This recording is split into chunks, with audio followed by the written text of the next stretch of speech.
মুখ্যমন্ত্রী সব কথা রেখেছেন, কিন্তু মুখ্যমন্ত্রী বলেছিলেন আমরা সরকারে এলে 7 দিনের মধ্যে অবাধ বিচার দেব, সেটা কিন্তু 2 মাস প্রায় অতিক্রান্ত।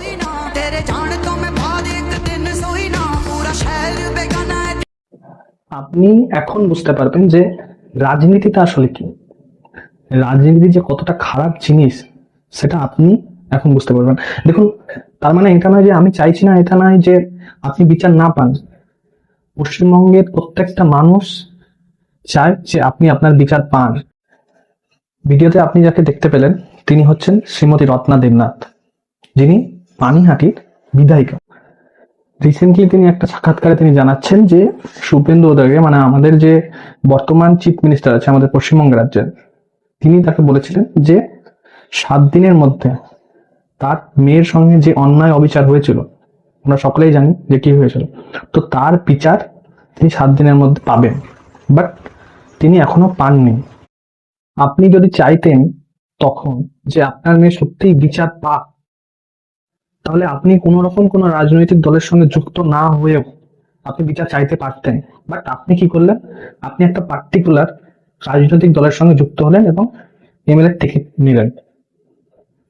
মানে এখানে বিজেপি, হয়তো সবাই আমার সঙ্গে অ্যাগ্রি হবেন না, বাট কিছুটা হলেও 10% 5% হলেও বিজেপি এই যে ঘটনাটাকে কেন্দ্র করে ইমোশনটাকে কাজে লাগিয়ে কিছুটা হলেও ভোট রাজনীতি করেছেন, ভোট ব্যাংকের রাজনীতি হয়েছে, এটা আপনাকে মানতেই হবে, আপনি যেই দলেরই সমর্থক হন না কেন।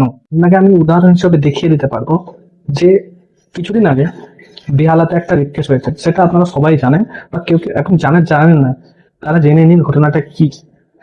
আর এখন ভোট নেই বলে এখন না বিজেপি না কোনো রাজনৈতিক দল সেই জিনিসটাকে নিয়ে কথা বলছে।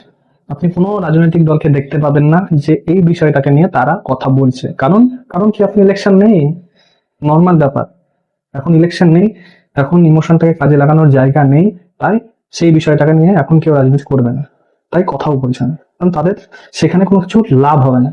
যখন কোনো রাজনৈতিক দলের কোনো কিছু প্রফিট হবে না বা কোনো লাভ থাকবে না তাতে, সেই বিষয় নিয়ে তারা কোনোদিনও কথা বলবে না, সে শাসক দল হোক সে বিরোধী দল। পার্সোনালি মনে হয় যে আপনি যদি তখন কোনো রাজনৈতিক দলের সঙ্গে যুক্ত না হয়ে অ্যাজ এ নিউট্রাল থেকে যদি আপনি আপনার মেয়ের জন্য বিচার চাইতেন, তাহলে মনে হয় আমার বেটার ছিল। কারণ এখন এমন একটা পরিস্থিতি ক্রিয়েট হয়েছে যে আপনি যদি বিচার নাও পান বা বিচার পেতে দেরি হয়, 7 দিন বলেছে, 7 মাস 7 বছরও লেগে যেতে পারে সেই বিচারটা পেতে, তাহলে আপনি একজন বিধায়িকা এখন, তাই আপনি চাইলেই আপনার দলের বিরুদ্ধে গিয়ে কথা বলতে পারবেন না। কারণ আপনি যদি এখন দলের বিরুদ্ধে আপনি কথা বলেন, তাহলে আপনি আপনার দল থেকে বহিষ্কৃত হতে পারেন, এটা fact. But we all want that you get justice. আপনি যদি ভেবে থাকেন যে আপনি রাজনৈতিক দলে আসবেন, আপনি এমএলএ হবেন, আপনার সরকার পাওয়ারে আসবে, আপনি জাস্টিস পেয়ে যাবেন, পলিটিক্স অতটাও সহজ জিনিস নয় যেটা আপনি ভেবেছেন।